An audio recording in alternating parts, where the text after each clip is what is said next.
প্রেম না করেও টাঙ্কি মারতে যাস, এমন অপবাদ পেয়েছেন? ক্লাস ফাঁকে দিয়ে ধরা খেয়েছেন? তাহলে হাত মেলান, আপনার ভাগ্যই আমাদের মতোই। আমি আর আমার বান্ধবী তানিয়া ক্লাস 8-এ থাকতে খুব আফসোস করতাম যে আহারে কবে একটু দূরে দূরে ঘুরতে যাব, আমাদের অনেক ফ্রেন্ড হবে, দল বেঁধে ঘুরতে যাব। বাট ঘুরে ফিরে কই যেতাম ঘুরতে? সাগুপ্তা ছিল খালি ধুলা ভরা বড় একটা রাস্তা, আর কিছু না, যেখানে হাইটে গেলে লাগে 15 মিনিট আর রিক্সা লাগে 5 মিনিট। আর আমাদের ফ্যামিলিও বড় কোনো ছুটিতে বলবে চলো এবার আমরা ফুল ফ্যামিলি কক্সবাজার ট্যুর দিব, বা উইকেন্ডে আমরা সবাই মিলে চিড়িয়াখানায় পিকনিক করব। এগুলো আমাদের জাস্ট কল্পনায় মানায়, কথা আমাদের ফ্যামিলি এমন লুতুপুতু টাইপ ছিল না দুজনেরই। আবার যদি শুনে যে একাই অমুক জায়গায় চলে গেছি, দেন সন্দেহ শুরু হবে, কিভাবে গেল সেখানে, কে ছিল ওদের সাথে, কেন গেল সেখানে, নিশ্চিত কোনো টালটু মার্কা ছেলের পাল্লায় পড়ছে। তাই ভাবলাম ঘুরতে যেতে চাইলে বাসা না জানাই ঘুরতে হবে, জানলেই শুরু হবে ওই যে সন্দেহ। এমনকি আমরা যে ওই সাগপ্তায় যেতাম, ওই যে 15 মিনিটের রাস্তা, তাতেও আমরা খুব ভয়ে ভয়ে যেতাম যেন কোনোভাবেই কেউ না দেখে। তো ক্লাস 8-এ রোজার ঈদে আমরা সাগপ্তা ছেড়ে একটু দূরে ঘোরার প্ল্যান করলাম, তামান্না পার্ক যাব। তো তানিয়ার বাসা থেকে আবার বাহানা দিয়ে বের হওয়াটা ছিল কাঠগড়ায় দাঁড়ানোর মতো। কই যাবি?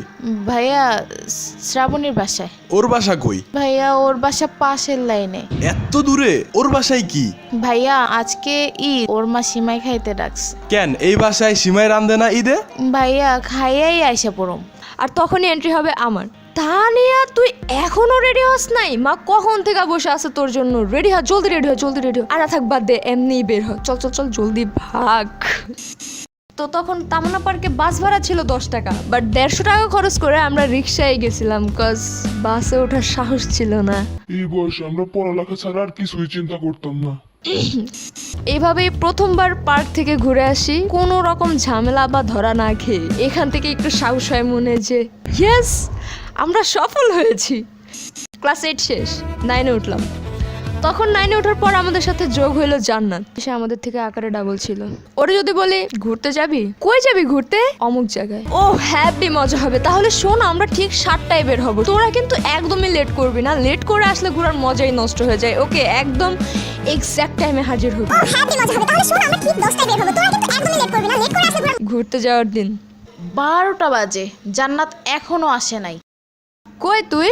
দোস্ত আর মাত্র 5 মিনিট, আমি এই যে এসেই পড়ছি। তো ক্লাস 9-এর শেষের দিকে, সেদিন আমাদের ক্লাস ছিল না, ভাবলাম একটু ঘুরাই আসি, কি বলিস? দোস্ত আমারও নে। আচ্ছা যাইস, ছোট মানুষ শখ করে যাইতে চাইছে। তো বিকালে আমি আর তানিয়া ঠিকই চলে গেছি সাগরতায়, বাট মগা ঢিলার 1 ঘন্টা পরও কোনো খবর নাই। এদিকে আমরা ভয়ে ভয়ে ওয়েট করতেছি ওর জন্য, যে না জানি কে কখন দেখে ফেলে, দেখলেই খবর আছে। সেদিন আবার তানিয়ার ভাইয়ের বন্ধু নতুন বাইক কিনছে দেখে ওর ভাইকে নিয়ে ঘুরতে বের হয়েছে, তারাও বাইক নিয়ে গেছে সাগরতায়, আমরাও সাগরতায়।